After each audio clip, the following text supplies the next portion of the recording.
Hi everyone, and welcome to this week's EBC. We're in Lakeville, Minnesota today, at our house, but we're going to be looking at a couple of different things here as we look at Mark 12 verses 38 to 44. All right, we've got these beautiful roses here that are hanging on for dear life as fall comes along. I've got some spare change, and we're going to actually take a look at some other flowers down there in just a moment too. But first, we want to think about what our reading says today. In Luke here, we have a really interesting passage about sort of comparatively how good some people are compared to other people.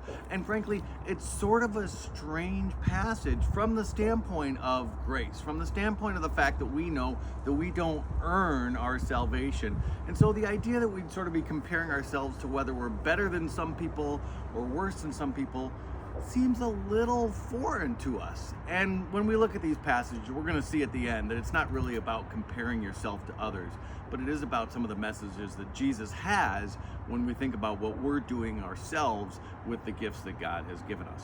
So at the start of this passage, Jesus is looking at the scribes and he says, beware of the scribes, because they like to walk around all very self-important, and they say their prayers so that people notice, and then they do things that they shouldn't be doing, like take away from widows and not really do the things that they're supposed to be doing. And Jesus says the greater condemnation is theirs. It's that first sort of comparative point that we have. It's sort of like if you're condemned versus saved, like could you be greater condemned?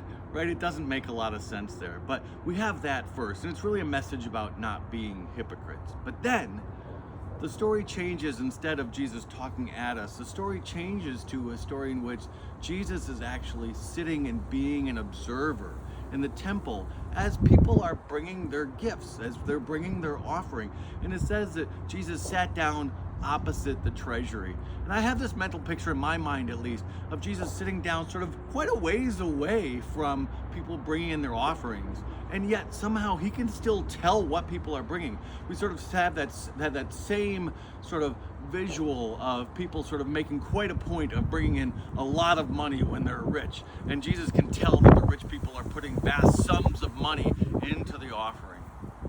And then you have a widow that comes along, and Jesus sees that the widow brings in just 2 little copper coins, and it's all that she has, and she puts that offering in.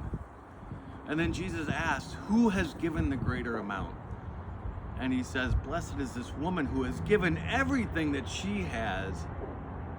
We have that second sort of comparative point there, the sort of the notion that sort of, if you've got a lot, giving a lot isn't good enough somehow, right? That the answer is we've sort of struggled with this reading from the standpoint of, I guess we have to be poor in order to be blessed, or we have to give absolutely everything in order to be blessed.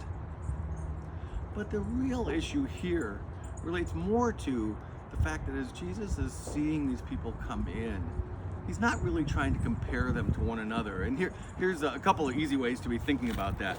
So here's a couple of these pennies in my spare change. And if all I did was give these 2 pennies to the church and I held on to the rest of this, maybe that doesn't actually feel that generous, right?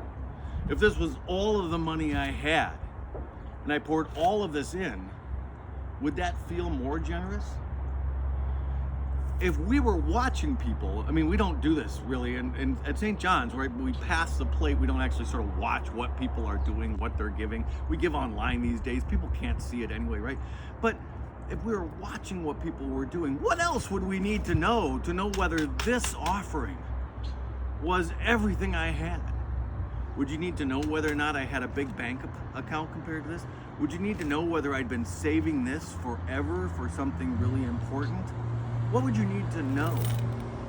The interesting part about this story is that while we think about this comparatively, we also have a tendency to think judgment, to think that the answer is we see some people who are not doing enough. And we start to take the wrong thing from this passage when we start to look at it like, are we proud of the person who gave a little but it was all they had? Are we doing enough if we give a certain amount compared to what other people are doing? So what do we do with this story at the end of the day? Well, I've got two thoughts here for you. One other one to help demonstrate that it's not about being compared to anyone else, right? Here's this rose bush that we were looking at here. I mean, it's hanging on, but we've got these beautiful red blooms still, and it's definitely doing everything God created it to do by being a rose bush. Now, come on over here.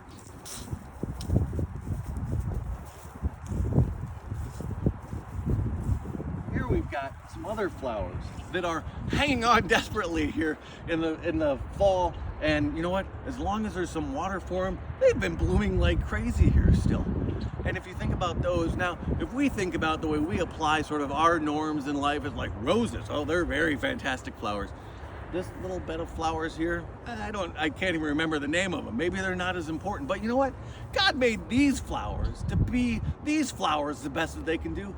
And they're doing everything God made them to do as they're sitting here. And we wouldn't think about really comparing whether or not the roses are better than these flowers. And I don't think Jesus was trying to compare us to one another, as he was simply asking us to be the best us that we can be. And that's really what this message is about. But then there's one other thing I want to think about for just a moment here. And it's that when we hear this story, if we're those who have more and we're giving, but we're not giving everything we have, don't picture that as a requirement that we would feel shame. I want to think about this from the standpoint of feeling opportunity. Imagine for a moment that you're watching somebody give the last 2 copper coins that they have. When you see that, do you think, man, they've got more faith, they're demonstrating it better than we are? But ask yourself a different question that goes back to the very beginning of this, the fact that Jesus ties this together with a story about the hypocrites as the scribes. What if, when you saw somebody giving their last 2 copper coins, you said, I've got a whole bucket of coins over here.